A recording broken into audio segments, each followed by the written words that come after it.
SSVGR news కి స్వాగతం.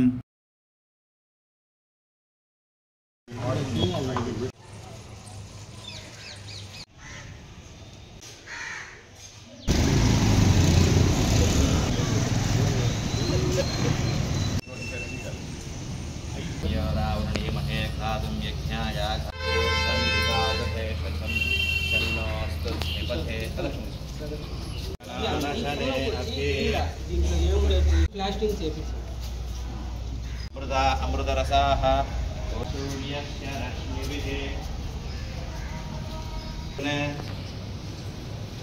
विष्णोर्महादिवचरणारविन्दयोः यजमानस्याः अस्य गोत्रोद्भवस्य भूपालगोत्रोद्भवस्य रामकुमारनामधेयस्य सह कुटुम्बानां क्षेमस्थैर्य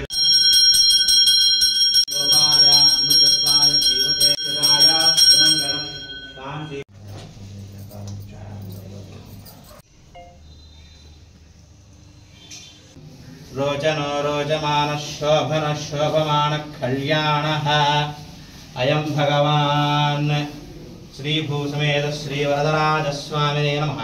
संपूर्ण अनुग्रह कृपा कटाक्ष फलसिद्धिरस्तु, वंशाभिवृद्धिरस्तु, गोत्राभिवृद्धि.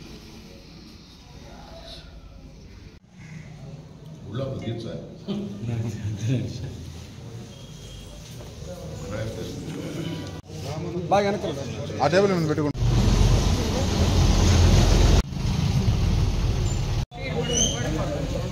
మేరకు పూజలు చేయమన్నారు. దేనికోసం? చంద్రబాబు నాయుడు గారికి బుద్ధి ప్రసాదించమని. ముఖ్యమంత్రి అయ్యారు,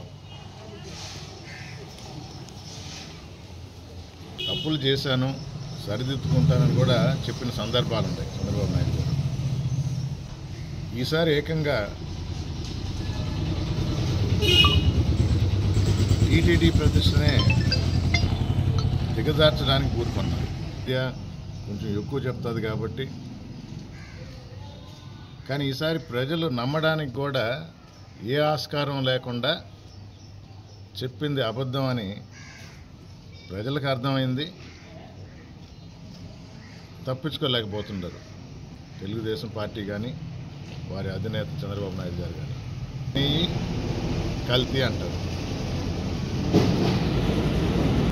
ప్రజలందరికీ తెలుసు, మరొకసారి తెలియజేస్తున్నారు. 19 నుంచి 24 వరకు వైఎస్ఆర్ కాంగ్రెస్ పార్టీ ప్రభుత్వంలో ఉన్నప్పుడు ఈ కంపెనీ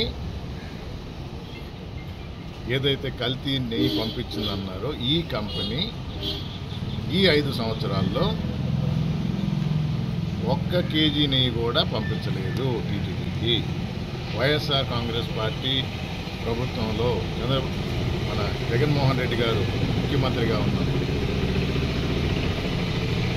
మరి ఎప్పుడు వచ్చింది ఈ నెయ్యి?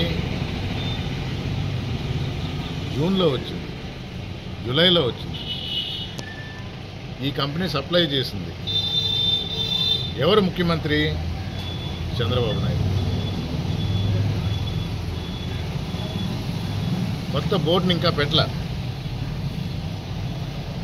కానీ ఈవోగా ఈ ప్రభుత్వమే శ్యామలరావు గారిని నియమించింది. ఏళ్ల తరబడి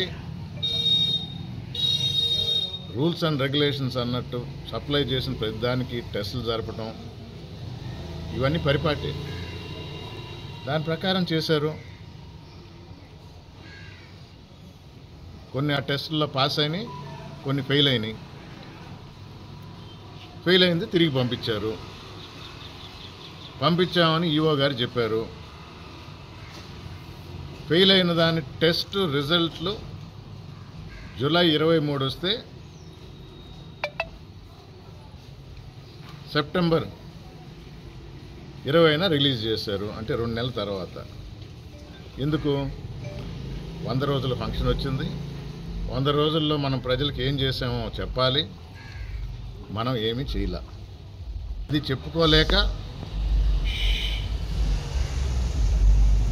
అభియోగం మోపితే డిస్కషన్ నా వైపు మలుతుంది, అసలు మర్చిపోతారు. ఇది పరిపాటే. కానీ ఈసారి తప్పు ఎక్కడ జరిగిందంటే ఏకంగా స్వామివారి లడ్డూ మీద ఈ అభయవం వేశారు. సప్లై చేసింది తెలుగుదేశం ప్రభుత్వం చంద్రబాబు నాయుడు గారు ముఖ్యమంత్రిగా ఉన్నప్పుడు, టెస్టులు జరిగింది ఆయన ముఖ్యమంత్రిగా ఉన్నప్పుడు, చేసింది ఆయన నియమించిన ఈఓ గారు, రిజెక్ట్ చేసింది ఆయన నియమించిన ఈఓ గారు. మరి దేనికి ఆర్భాటం, దేనికి ఈ ఆరాటం, దేనికి ఈ లేని దాన్ని సృష్టించి దాన్ని ఒక ప్రజల్లోకి చొప్పించి నమ్మబలగడానికి ప్రయత్నాలు దేనికోసం? ఇదివరకు ఉన్న చైర్మన్లు సుప్రీంకోర్టులో వేశారు, సుప్రీంకోర్టు జడ్జి ద్వారా విచారణ జరపండి, మాకెవరి మీద నమ్మకం లేదని. సిబిఐ ఎంక్వైరీ ఎందుకు అడగలేదు అంటారు. సిబిఐ ఎంక్వైరీ చేస్తే అది సెంట్రల్ బ్యూరో ఆఫ్ ఇన్వెస్టిగేషన్ అంటే సెంట్రల్లో ఉన్న బీజేపీ గవర్నమెంట్ కింద వస్తుంది. మీ కూటమిలో భాగం. మీరెవరిని వేశారు? మీరు సిబిఐని అడగల, మీరు సిట్ అని చెప్పి లోకల్ ఆఫీసర్ని వేశారు, మీ కింద ఉండే ఆఫీసర్లు. వీళ్ళ మీద నమ్మకం లేదనే మన కాన్స్టిట్యూషన్లో జ్యుడిషియరీ ఒక రాజ్యాంగం అన్నప్పుడు ఒక పక్క అడ్మినిస్ట్రేషన్ పొలిటీషియన్స్ ఒక పక్క ఉంటే జ్యుడిషియరీ ఒక పక్క ఉండి వారిని ఆశ్రయించడం జరిగింది. తప్పెక్కడ చేశాం? నిగ్గు తేల్చాలనే కోరుతున్నాం.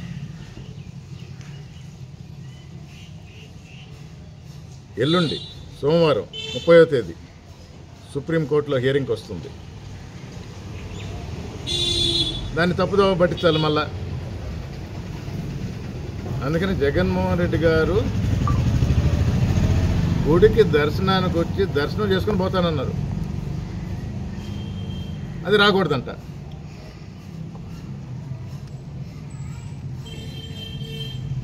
అన్య మతస్థులు డిక్లరేషన్ ఇవ్వాలంట. ఇవ్వాలా? మీకు తెలుసో లేదో, నిన్నటికి నిన్న పెద్ద బోర్డులో వెలిసినాయి తిరుమలలో, అన్య మతస్థులు డిక్లరేషన్ ఇవ్వాలా అని. ఎప్పుడైతే జగన్మోహన్ రెడ్డి రావటం లేదని తెలిసిందో ఆ బోర్డులన్నీ తీసేశారు. అంటే ఇది ఆయన ఒక్కరి కోసమే. ఎందుకు అడుగుతారు? ఈ అడిగే నాయకులకి ఎవరికన్నా తెలుసా? డిక్లరేషన్ ఏముందో తెలుసా? గుడికి వచ్చేటప్పుడు నేను ఈ గుడిలో ఉన్న స్వామిని నమ్ముతాను అని తెలియజేయటం. ఒకసారి తెలియజేసిన తర్వాత 1 నెల తర్వాత, 6 నెలల తర్వాత, సంవత్సరం తర్వాత వస్తే మళ్ళా ఇవ్వనక్కర్లా. ఒక పెద్ద కార్యక్రమం ప్రజల శ్రేయస్సు కోరి ప్రజల కోసం ఒక పాదయాత్ర మొదలుపెట్టినప్పుడు మొట్టమొదట గుడికి పోయి దండం పెట్టుకున్నారు. కొండ మీదకి పోయి వెంకటేశ్వర స్వామిని దర్శించుకొని తర్వాత ఇడుపులపాయ నుంచి మొదలుపెట్టారు. అది కాదా నిదర్శనం? ఆ రోజు అడగల డిక్లరేషన్ అయిందా? 3648 కిలోమీటర్లు నడిచారా రాష్ట్రం అంతా? మధ్యలో ఆరోగ్యం సరిగ్గా లేకుండా ఉండింది, కాళ్ళకి బొబ్బలు కట్టిని, వర్షం ఎండ ఏది లెక్క చేయకుండా తిరిగారా?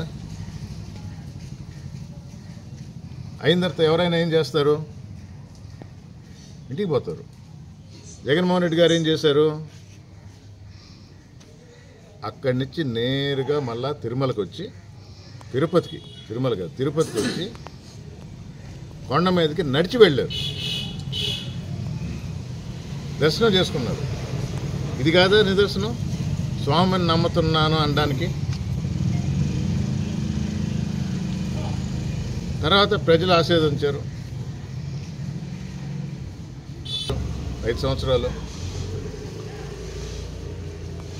5 సంవత్సరాలు ప్రతి సంవత్సరం బ్రహ్మోత్సవాలకి స్వామివారికి పట్టు వస్త్రాలు సమర్పించింది ఈ జగన్మోహన్ రెడ్డి గారే. నమ్మకంతోనే కదా.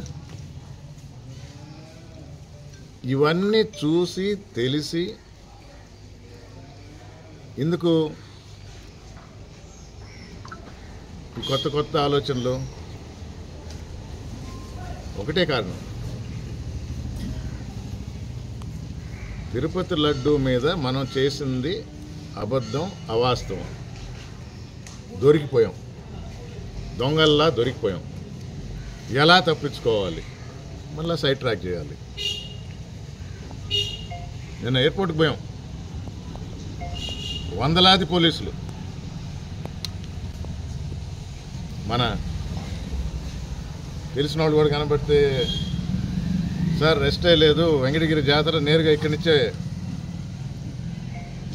తిరుపతికి డైవర్ట్ చేశారన్నారు, ఇంటికి కూడా పోలేదు మేము అన్నారు. అంటే కొండ మీదకి కాదు, తిరుపతి టౌన్లో కూడా ఎంటర్ కాకుండా ఎయిర్పోర్ట్ నుంచి పంపించాలనే ప్రయత్నం చేశారు. అడుగు అడుగున సాధువులను తీసుకొచ్చారు. ఒక్కో క్లెయిమ్. క్రికెట్ మ్యాచ్లో సచిన్ టెండూల్కర్ ఆడుతుంటే ఇక్కడ టీవీ ముందర కూర్చొని ప్రతి ఒక్కటి చెప్తాడు ఎలా ఆడాలో. అలిపిరి దగ్గర తీసుకోవాలా? ఎంతమంది డ్రైవర్లుగా అన్య మతస్థులు కొండ మీదకి తీసుకొని పోతుంటారు? ప్రతి ఒక్కరి అలిపిరి దగ్గర తీసుకుంటారా? గుడికి పోయే ముందర తీసుకుంటారు. అది కూడా తెలియదు. నానా యాగి చేయటం. ప్రజలు శ్రేయస్సు కోరే మనిషిగా జగన్మోహన్ రెడ్డి గారు గొడవలు సృష్టించడానికే ఈ ప్రభుత్వం కంకణం కట్టుకుంది. ఆయన ఇప్పటికే కోరుకునేది ఒకటే, వెంకటేశ్వర స్వామి మహత్యం, ఆ లడ్డూకున్న ప్రాముఖ్యత ఇసుమంత తగ్గకూడదు, ఇది డైవర్ట్ కాకూడదు. నిజానిజాలు తెలిస్తే ప్రపంచం మొత్తం మీద ఉన్న ఆయన భక్తులు, ఆయన నమ్మేవారు తిరిగి మనసు కుదుటపడి ఆ నమ్మకం అలా సాగాలి అని కోరుకొని